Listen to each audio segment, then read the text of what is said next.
Sport Clips Haircuts Help a Hero program funds scholarships for U.S. veterans who are pursuing a college degree or vocational certification. Visit your nearest Sport Clips to learn more and donate now through November 11th. We'll talk to Craig Biggio, Astros legend, in this half hour from now, I should say. How about Brian Kelly an hour from now, waking up the echoes as Notre Dame is having a great season. Tim Tebow to come this morning as well. All our guests on the Shell Pennzoil Performance Line. We are presented by Progressive Insurance, and we are delighted to present our friend Joey Galloway in our studio right now. Good morning, Joe. Good morning. Talking a lot about golf this morning here off the air. Getting cold. Temperatures. Yeah, Golf's about to end, isn't it? You played at Ohio State. You must have played in snow and cold and the Big Ten. You don't play golf in the snow. Exactly, and I lived in Tampa after that, and that sort of opened my eyes to this cold stuff is not fun. I will say this. Yes, I played golf yesterday. I was literally the only person on my golf course where I play yesterday, and I thought to myself, would people think, if they saw me out there, I'm wearing a winter hat, but whatever it is, it's cold, but I'm playing.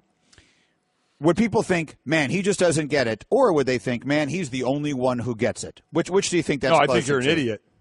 Yeah, but I think that anyway. Yeah, and I went last week, and it was 40 when I teed off, and I thought, I'm an idiot. Like I thought, well, what I am you an thought idiot. about that? There was I could not feel what I was doing physically. Like it was a waste of time.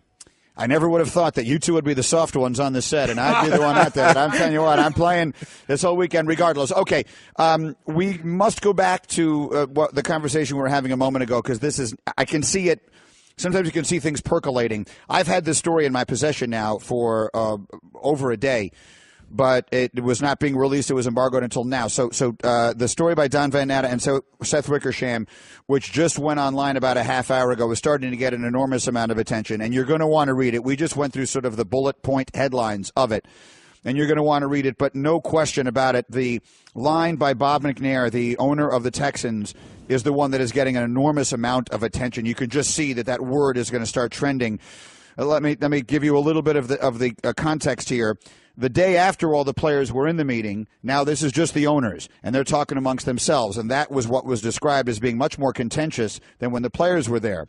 Jerry Jones was speaking in great detail about why he feels they need to stop the kneeling, and to be clear, his was not an ideological position. It is purely a business position. He was making a strong business argument that this is bad for the business of the National Football League. However you may take that, that's what the details are. Dan Snyder mumbled out loud, "See, Jones gets it. 96% of Americans are for guys standing," a claim some dismissed as a grand overstatement. McNair, a multi-billion-dollar Trump campaign contributor, spoke next, echoing many of the same business concerns, and said, quote, "We can't have the inmates running the prison," end quote. And the word inmates, I can already see now, is starting to trend, and many people that we know, including Damian Woody and others, are reacting to it. And Mike, in the story, it says that Troy Vincent, who was a former NFL player, reacted strongly to that. Any player and you would, said immediately that's going to be a problem. Oh, yeah, it's going to be a problem. How could you not react strongly to that, to that wording of it? So I can see why players will be upset with that. And again, when you want to have a meeting that's an amicable meeting, which is a reason why I didn't think any mandates would come out of it, it doesn't mean there aren't going to be lines that come out of it that don't rub some people the wrong way, and that one will. So let's ask you, Joey, as one who is a veteran of locker rooms, right? You were in there a long time in these kind of conversations. Now this story is out. So now the players on that team, some of whom probably feel very strongly about this, the cause for which they have knelt, et cetera, have seen that quote attributed to the man who owns the team, who signs their checks, and who is the leader of that franchise. What reaction would you expect that, and what, if any, fallout do you think we might see? The quote is, well, the thought process is problematic, not necessarily just the quote. And I mean, there are a lot of times as a black person, you're like, we know that's how you feel, and then sometimes you say it. And so now I know when you say it, I know. Now we're on the same page. Now you've put it out here, and this is how you feel. So now we can move forward in honesty, really.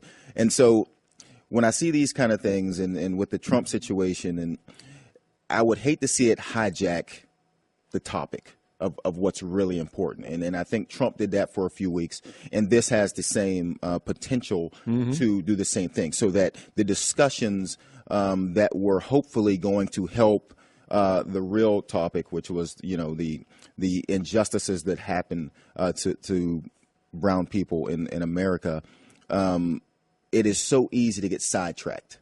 And yes, I agree. This quote, this feeling is a problem. I hope that's not all that comes out of this meeting. And I think when something like that happens, it has the potential to become the bigger story than, okay, now what are we going to do to fix the real issues? And so as it is an issue, and I hope people address it as an issue, don't get sidetracked. Don't spend a month on this when there's more important things to talk about. 1,000% agree. Because that's what happened to the original protest the players had. That has been lost. Almost the kneeling effect, I think, has been lost now on what is trying to be accomplished. So that's why I thought these meetings would be good, because let's get something concrete. Yeah. If it's just in the NFL cities with the players in the league working together, then that's something concrete. Do it. So now don't get hung up on this, but that's why it's going to rub people the wrong way, because this isn't employer, our job thing. This is something different that they're all talking about. So it's something where they're working with together. This wasn't them meeting with, we're the employer, you're the employee, we're going to tell you what to do. This were two groups sitting down and saying, this is the issue that we have of why we're doing something. And the league saying, hey, okay, how can we all work together to help? So these are two sides trying to work together on the same level to do something in each city.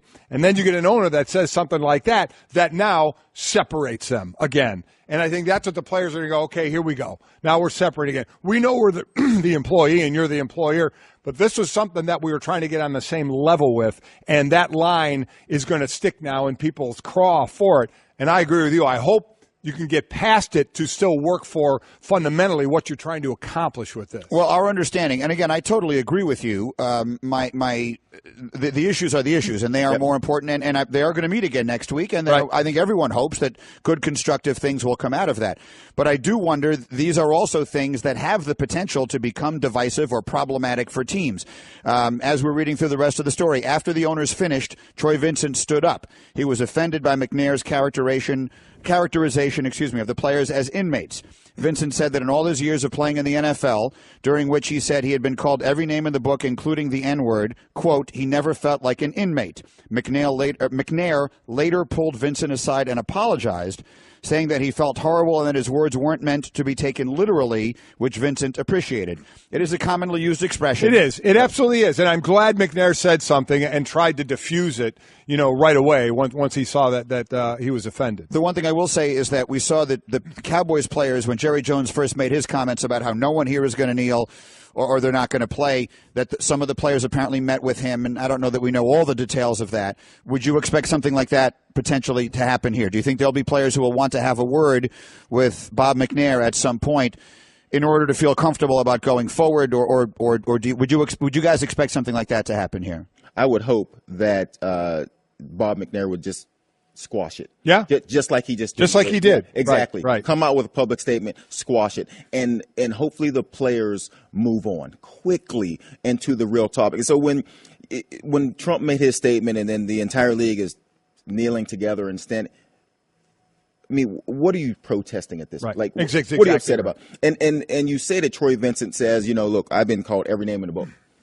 And so when Trump comes out and calls them SOBs, all of a sudden we're all offended. We've all been called that within the first 3 minutes of a game. You know what I mean?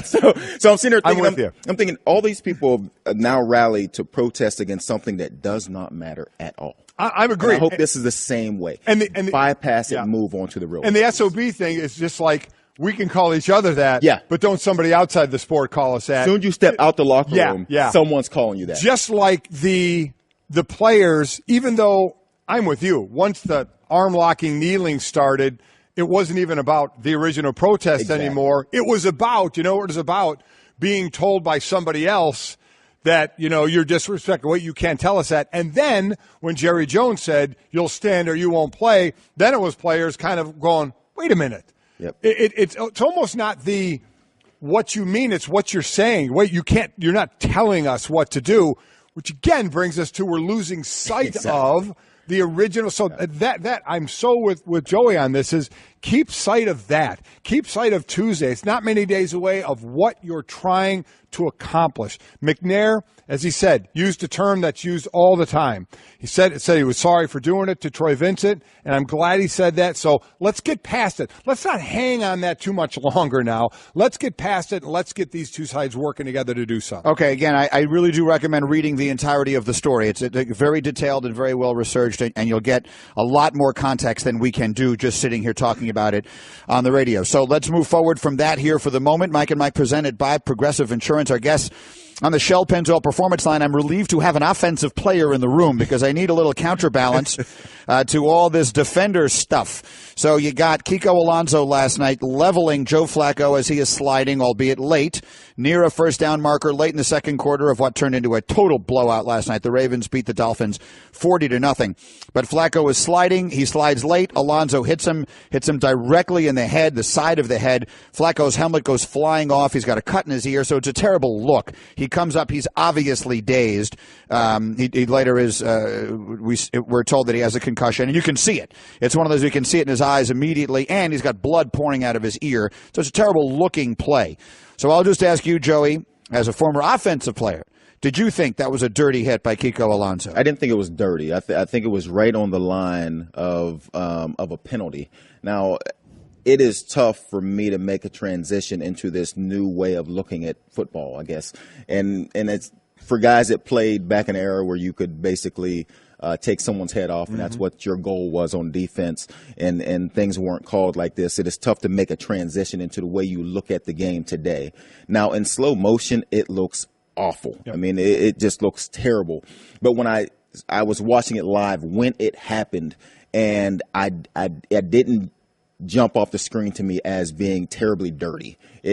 There is a fine line between a quarterback sliding when he starts to slide and when the defender is committed with his body, with his motion, and and a lot of people think you can just stop that. And even being an offensive guy, I realize that these things, and targeting is another issue in college football that I look at every single day. No one takes into account the speed of what is happening and the offensive guy's motion and what it causes a defensive guy to do.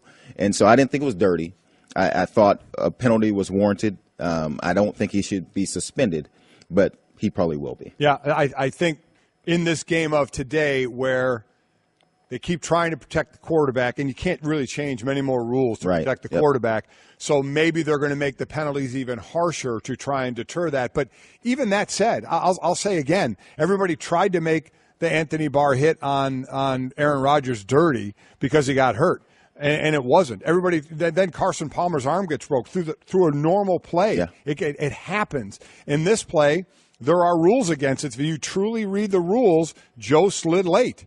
And it says when you slide late, you lose the protection that you normally get. Now, you still can't get hit in the head, and Kiko hit him in the head, so that's where the penalty comes into play. I get that, but I just wonder if the league, and I said this too, Joey, guys that are giving out these fines and discipline now are former players. So I said earlier, if in today's game they feel they need to suspend Kiko because of where we are in this world today, they're even going to feel kind of weird. Yeah, kind of weird about it. They're going to say, okay, we kind of have to do this now, but I almost feel like I have to shower after it because I don't think it deserves a suspension. And there are others, people that put out another play by Kiko Alonso hitting a Browns quarterback who was sliding as well. He was coming from the side that time. The quarterback didn't see him, and it was the exact same thing.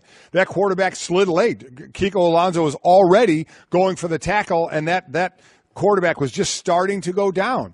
You can't look at it by frame. You can't look at a still shot, and you can't look at it in slow motion and make an assessment. As I said, Joey, they knew where the first down was. Yep. Joe Flacco was assessing, can I get to the first down? Trying to get an extra yard. He decided at the last minute or too late, I can't get it, I better get down. And Kiko had already started the act of tackling, and it was a late slide to bad hit. We're Mike and Mike, and we remind you can tune in for college football action tomorrow as Florida battles Georgia. presented by Dr. Pepper. Coverage begins 2:30 Eastern on ESPN Radio, ESPNRadio.com, and the ESPN app.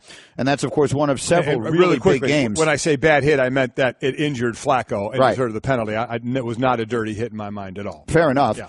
Meanwhile, to the college here quickly, Florida, Georgia tomorrow, which is always a big game. Tomorrow it has enormous impact because Florida's having a down season, and to knock Georgia off the ranks of the unbeaten and a potential shot at a college football playoff would sort of make their season, and Georgia has everything in the world at stake. We are asked by our friends at AutoZone, Joey, to pick a player who may be in the zone. Get in the zone with AutoZone. Who would you say is the most important player in the Florida-Georgia game tomorrow? Jake Fromm, the quarterback from Georgia. He still needs to develop, and these are the kind of games against a Florida team that he has to play big in and become a person that could potentially carry this team if he had to moving forward, because they will play Auburn, they will play possibly Alabama in the championship, and your quarterback's going to have to make plays. As far as the other the big games, College Game Day going to Ohio State for the Ohio State-Penn State game, Penn State given a 70 by our FPI, a 72% chance to win that game. Haven't seen how they were off last week. They haven't played a tough schedule at this point. I think a lot of us still aren't sure what Ohio State is at this point. How do you see that? If this game was being played anywhere but Columbus, Ohio, I would be thinking Penn State. And what they did Saturday night against Michigan, that was an NFL-level game plan on the offensive side. It was fun to watch. Like, go back and watch it again and again. It was that level, and what they were able to do from the beginning of their season to what they gave Michigan Saturday night. So if Joe Moorhead's able to replicate that kind of offensive game plan, they will be tough to stop. My assessment, and I'll include Notre Dame, North Carolina State in this, on both teams, Notre Dame and Ohio State, is I don't know what to expect from them if they have to throw themselves back into a game. J.T. Barrett, I don't think is a very good throwing quarterback, and we've seen that. Mm-hmm. And with Brandon Wimbush, it's his first year starting, and he hasn't been really asked to throw his team back into a game, except a bit against Georgia. Now, that was his second start ever. Georgia slowed down the running game.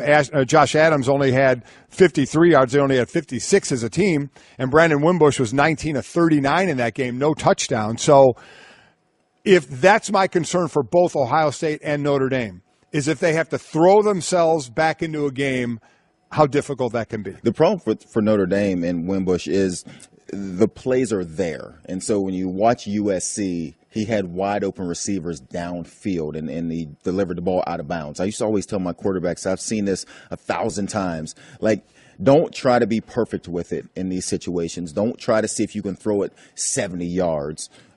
See if you can throw it early, and see if you can just leave it in the field. Just give me a chance.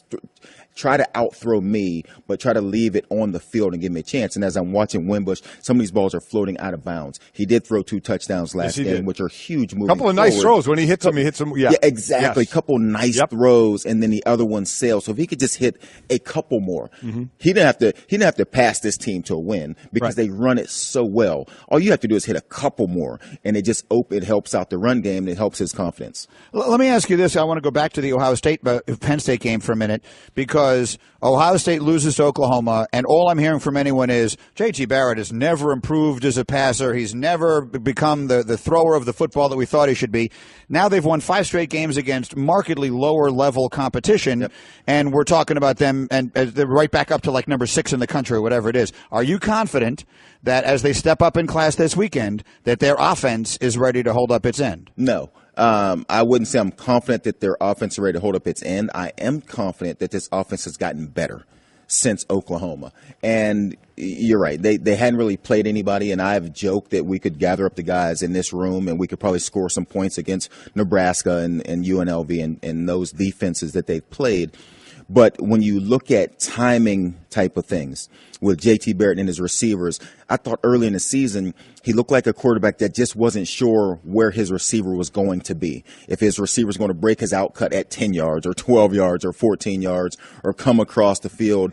And there were some accuracy issues. Now, those things I do believe you can improve on regardless of who you're playing. I think you can get on the same page with a receiver regardless of who's out there playing defense. I've seen improvement there. I've seen improvement in accuracy. Now, will Ohio State and the coaching staff, the offensive coaching staff, come into this game and call the same plays they called against Maryland or against Nebraska or against UNLV? We've seen before where they're not as willing to be open-minded when it comes to JT Barrett. You go back there and win this game for us. So we will see that again play out Saturday. So let me ask you both as we let Joey go here, and we have Craig Biggio coming up in a moment.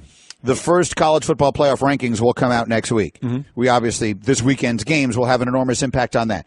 But if all the unbeaten teams win, there are, what did we say, there are 6 unbeatens playing games this weekend, whatever it is. If all those teams win, all these big games, what will the first 4 be next week? What will the order be? It's tough to say, obviously, because the margins of some of these games might impact that. But I just wrote down what I think it'll be. Well, I mean, I think what do you think it'll be? Go ahead, Joey. I think the AP is correct, and I was just jotting down some. Sure. I was scribbling mine before I even looked over at the list, and I believe it'd be Alabama, Penn State, Georgia, and TCU. And I guess the only question mark there is Alabama has looked great, but resume-wise, there's no big wins on their resume, but I still believe they'll be number 1. I think that's the 4 as well, and I think the team that could be sitting in the best position going forward with the record that they have until they get to the Big Ten championship game, and I think they'll get there, is Wisconsin. Yeah, but their problem, it's great to get there, but their problem then becomes if these teams stay on track, and then let's just say Penn State gets beat by Wisconsin in the Big Ten championship game, or Ohio State, and Notre Dame is sitting out there. Notre Dame wins their schedule. I think that Wisconsin's a sitting duck. They would they'd be undefeated though. I'm saying if they were undefeated. Well, yes, the problem is they would be undefeated with 1 ranked win on their schedule. Just one. It's true. Because that'd be something. Because Michigan is at this stage falling off. Right. And if anybody's being hurt right now by Michigan struggling, it's Wisconsin, because they'll come through the season with no ranked wins. I'll say this: I find it almost impossible to imagine they would leave an unbeaten Big Ten champion out. I agree with every word you're saying. I totally get that their quality of their wins will not compare to a lot of the one-loss teams. But, boy, if they left an unbeaten Big Ten champion out of the Final Four. The committee has had some interesting things. It is very possible. And I wouldn't even be surprised if, say, Alabama, Georgia go to the SEC championship game and it is close. I would not be surprised to see Georgia losing a close game, or Alabama losing a close game, both teams get in over an unbeaten Wisconsin. That would be something else. Yeah. All right, Joey Galloway, fantastic work. We'll see Joey. him all over TV all weekend. I'll see you on the golf course next Friday. Oh, yeah. I'm told plans are being made. If you can get Booger out there, I'll go. Booger, don't you worry. I got Booger out there. Get your thermals ready to go. We're going to play. Craig Biggio is ready to go. Craig Biggio, Astros legend, with his team back in the World Series in Game 3 scheduled for tonight. We'll talk to him. Hey everyone, Mike Golic here. Support for Mike and Mike podcast comes from our friends at Rocket Mortgage by Quicken Loans. Chances are you're confident when it comes to your work, your hobbies, your life. Rocket Mortgage gives you that same level of confidence when it comes to buying a home or refinancing your existing home loan. With Rocket Mortgage, you can apply simply and understand fully so you can mortgage confidently. To get started, go to rocketmortgage.com/Mikes. Equal housing lender, licensed in all 50 states, NMLSconsumeraccess.org number 3030. As a Marine serving in Afghanistan, I conducted logistics patrols in some of the world's most dangerous places. The Sport Clips Help a Hero Scholarship Program helps military veterans like Jacob Dietz transition into civilian life. The Sport Clips Help a Hero Scholarship is helping me get a degree in electrical engineering. You can donate to Help a Hero at all participating Sport Clips locations. And on Veterans Day, November 11th, Sport Clips will donate $1 for every cut. Sport Clips, it's good to be a guy. As I mentioned, the Astros were in the World Series only once before. That was 2005, and this man was the star of the team, the Hall of Famer. Craig Biggio joins us this morning with the Astros back on the baseball big stage. Craig, good morning and welcome. Thanks very much for doing this. How are you today? I'm doing pretty good, boys. How you guys doing? Doing well. We're doing great, and obviously it's been great fun, and I know how close you are to this and how much you're enjoying it. And let's start immediately with the ballpark. The Astros are 6-0 at home in the playoffs this year. They've outscored opponents 31-7. For the layperson, frankly, for anybody, why are they so good in this ballpark?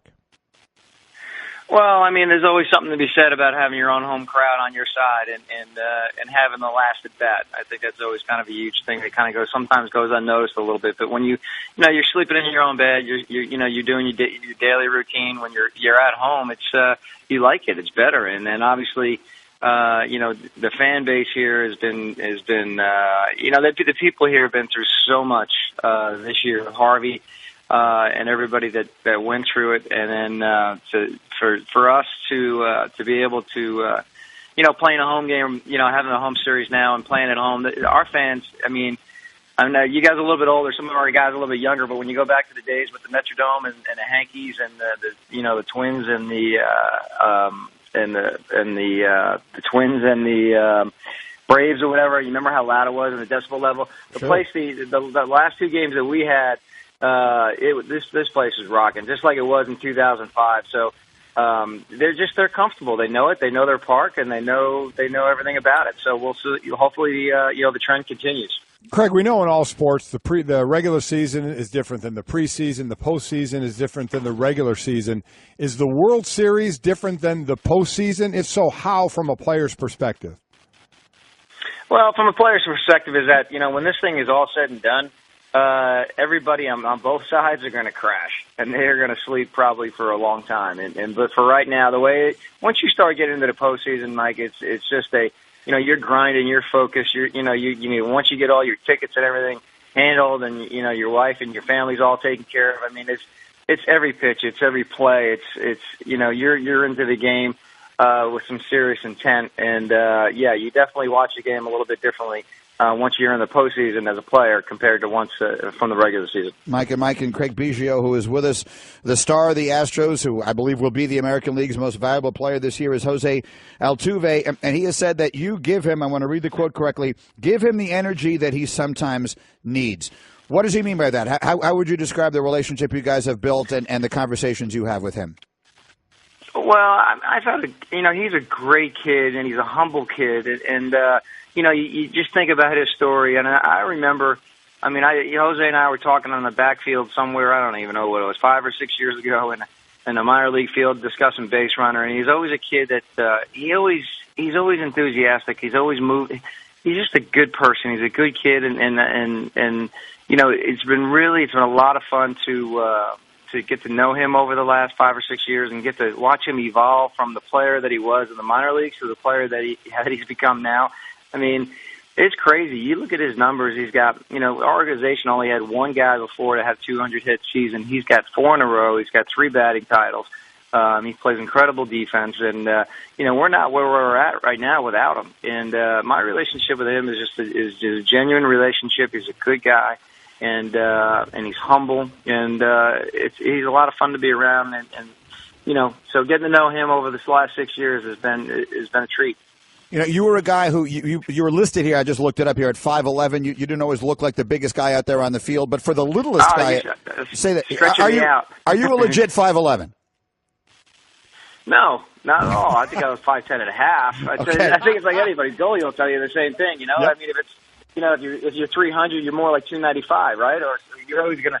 If you're 5'10" and a half, you're 5'11". I mean, they used to say Baggy was 6 foot. He was 5'11". So you're always stretching the tape a little bit. Yep. Fair enough. Now, so I don't know exactly how tall Jose Altuve actually is. He's listed at what is he? I don't even know, like 5'6" or something like that. How about a guy to be doing what he does at his size? I mean, could you put that into perspective for people? Because in a sport that is increasingly populated by bigger and stronger guys, he looks even smaller. How would you put into context what he does at his size? Oh, it's incredible. I mean, especially in a game.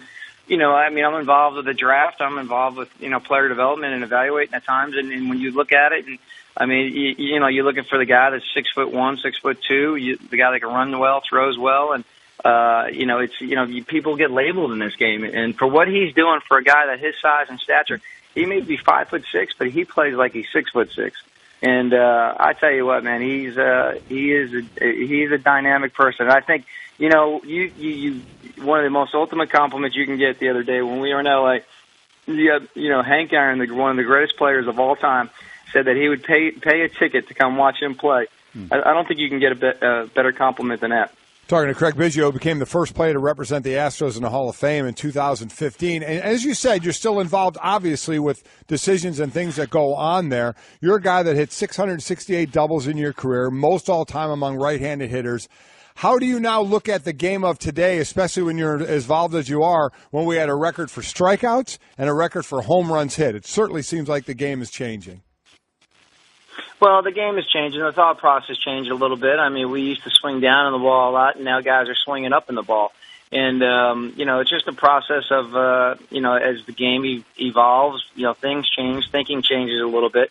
But you still gotta hit the ball. You still gotta catch the ball. And, strikeouts are up, home runs are up. I think sometimes the equipment is a little bit better than it was back in the day as far as guys are getting lighter bats, stronger, better wood, and balls are going, they're going a long way again. So, hey, the game is the game, and but when it's all said and done, it's the little things that win ball games. Like the other night, George Springer's trying to get the guy over with less than 2 outs, and he hits a 2-run homer. You know what I mean? He's still playing the game. It's the game within the game, but it's watching the game itself. It is what it is. Do you think the ball is any different? I've heard a lot of people speculating that the ball. People will use the word juiced. I mean, I don't think that you have to use that word necessarily. It doesn't have to be a negative thing. Do you think the ball is at all different? Oh, I don't know. I mean, it's round, it's hard, and I don't know. I can't. These guys can probably test them or check them, whatever. But the ball is the ball. So I think that the players are strong. Equipment is good. Parks are maybe a little bit smaller, so you have a tendency of balls flying out a little bit more than they normally do. But I'm not getting into all that. It's just like a conspiracy theory about all this different stuff. It's just I know there's probably a little bit difference between the minor leagues and the big. Overall, the ball is the baseball. So with that, there's going to be a guy with the baseball in his hand tonight to start the game. A guy who's raised $37 million to help the area in Houston, and that's J.J. Watt, out for the season because of the knee injury. He's going to throw out the first pitch. Mm-hmm. So the real question is, what kind of pitch you expect from him? Knowing J.J., it's probably going to be as hard. He started out before, and I couldn't think of a better guy for what he did for the city. I mean. I mentioned it earlier when we got on the air. I mean, for what everybody went through here with Harvey was so devastating. And, JJ is such a huge icon here in the city. He's beloved, and obviously he's had a horrific injury. But he started off trying to raise, $200 million or $250,000 is what he wanted to raise, and $37 million later. I mean, how incredible is that? So this stadium, with him walking out there, is going to be, it's going to be rocking. And for knowing JJ, it's going to be firm if he can get it there. I don't know if he's going to be in a wheelchair. I don't know what his leg situation is, whatever. But it's the fans are going to be pumped to see him. Yeah, $200,000 goal to $37 million is just an incredible job out of him. Craig, we appreciate the time this morning. Enjoy the experience tonight. Good luck. Thank you very much. All right, guys. Hey, how about those Notre Damers, Mike? Oh, yes. Oh, yeah. Oh, maybe we'll meet in the parking lot again. Got to get a little plug for the Golden Domers. That's it. Thank you, Craig. Craig Biggio, repping both of his teams now. He's repping Notre Dame and he's repping the Astros, and he's excited for both. When Notre Dame played in the title game in 2012, I was walking into the stadium. He was out there playing, throwing a football around with his kids in the parking lot. It was great. Did you think he was 5'11"? No, he's not 5'11". I mean, I watched Craig Biggio's entire career. He was a tremendous player. A tremendous player. He was that guy that if you weren't like the biggest, strongest, most talented guy, you wanted to be, because his uniform is always dirty and he's diving around to make plays. He's not 5'11". You never. In no way he's 5'11". That's why he said that to me. He said he's 5'10" and a half. You never believe the height. Never. Well, even if he's not that, you never believe the height. The height you see in a program for any sport is never right. Okay. I'm going to leave it at that because I like him a lot, but I don't think he's nearly that big. You think he's under 5'10"? I'd like to see him measured right now. I would like if whoever it is that is nearby Craig Biggio right now, can we get a tape measure? I'd like to know exactly how tall he is right now in stocking feet. That's exactly right. With the Citi Double Cash Card, you get 1% cash back when you buy and 1% as you pay. That's like the joy of getting 2 W's on the road. Or catching the home run ball without spilling your drink. Double boom. Double the love with the Citi Double Cash Card. Apply now at Citi.com/doublecash. All right, we are Mike and Mike, and we got a lot working here. Brian Kelly is coming. Tim Tebow is coming. I mentioned a moment ago, you mentioned it actually, about J.J. Watt, who will throw out the first pitch tonight. I can give you some detail. He announced yesterday how he is going to start distributing the $37 million that he raised. He announced that the first $30 million and change will be distributed among 4 nonprofit organizations to help rebuild homes, restore child care centers, and provide food and medical care for those affected most by Hurricane Harvey. That money will be spent in the next 18 to 24 months. The other $7 million will be set aside to be used in 2018, quote, as we continue to assess and analyze the evolving relief efforts. That's the amazing, you raise that amount, it's just mind-boggling. You have a goal of $200,000. You get on social media. You get some big donations, but bottom line is you get $37 million. And then I have to imagine a lot of people are coming your way for some of that, right? Of how you decide you want to use it. Because you obviously want to use it the best way possible, or the most, if not all, but most is going to go exactly where it needs. So, but that's what an incredible job out of him. Now, having said that, yes, 100%, and he will get a well-deserved, extraordinarily long and loud ovation tonight as he throws out the first pitch. All right, meanwhile, Benjamin Wong just tweeted at me. Oh, boy. And he tweeted, I am 5'8.5". Mm-hmm. And he had tweeted a picture of himself standing next to Craig Biggio. You tell me Craig Biggio is 3 inches taller than that guy. There's just no way. There's just no way. So Biggio, again, apparently has measured himself and is sending us a photo. I want to see it. Wait, now that guy said he's 5'8.5". That's what he's saying. This guy tweeted at me. So Biggio's probably 5'10". Maybe. I want to see it. I want to see the picture. All right. I want to see the picture. Okay. You're a guy that got up and came on, or you're calling him a liar? I'm not calling him a liar. Oh, you absolutely. You were flat out calling him a liar. One of the many, many, many, many, many athletes who embellish their size. Craig Biggio. But you asked him. He's a Hall of Fame baseball player. You asked him if he was 5'11". He's listed at 5'11". He said, no, right. I'm 5'10.5". You don't think he's that, so you're calling him a liar. You have called Hall of Fame baseball player Craig Biggio a liar. Not really. No, you have. I like him too much to say that. I don't care how much you say you like him and backtrack right now. You're hammy. You're going to pull one backtrack, and you called him a liar. I'm questioning. Mm-hmm. I'm questioning. I'm merely throwing this into question. So when the photo arrives, then we will see it and we will gauge it for ourselves. Will you apologize to him? Well, wholeheartedly. Okay. If he can, so if you're apologizing to him, that means you made an accusation against him, which means you called him a liar. The line of demarcation is 5'10". If he's over 5'10", I'm sorry. Okay. If he's under 5'10", I'm What not. if he's 5'10"? Let's see. That would take an enormous amount of exactitude. All right. Having said all of that, I want to just take one very serious moment here. There is a story that I read, and I just posted it, Mike, and this became sort of a little bit of a big deal at the time that it happened, and then everyone forgot about it. But it is a story about Wilton Speight, the quarterback at Michigan, who got injured, suffered a very frightening back injury in a game at Purdue. And you may recall after that game, Jim Harbaugh was very critical of the visiting locker room and all of that. Right. And and then this was all just completely forgotten about. Wilton Speight's parents, who say they never, ever give interviews or ever talk about their son, felt so strongly about this that they did give an interview. And I just tweeted it. So if you go to my page at ESPN Greeny, you can read it. And they tell the story of exactly what happened after he got hurt and taken into the trainer's room. And, Mike, you as a former player will be horrified. Okay. Horrified. And this is not meant as a direct criticism of anyone. It is just an example of how we've got these kids playing college football right now. There needs to be appropriate medical care available to them. That's for sure. Immediately on site. Right. And when you read this, and I can give you a couple of the details off the top of the hour if you like, and again, I have it up on Twitter, you will be stunned at what this family went through with this injury. We'll be back in just a moment and talk more, and Brian Kelly joins us. Stay there.